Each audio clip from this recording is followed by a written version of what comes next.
In front of me is Samsung Galaxy Tab Active 5 and today I would like to show you how you can clean storage. Begin by opening Play Store and clicking on the search bar. Then type in Files and install free app from Google Developer. This one. When it's ready, open it. Now to use it, you need to click on Continue, select Allow, and click on gray sweater next to Allow Permission.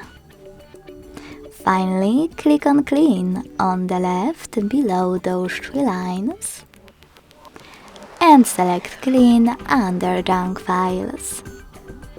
Lastly, confirm your choice in the pop-up. As you can see, after that, storage of my device was successfully cleaned. Thanks so much for watching. If you enjoyed this video, don't forget to leave a like, comment and subscribe. Bye!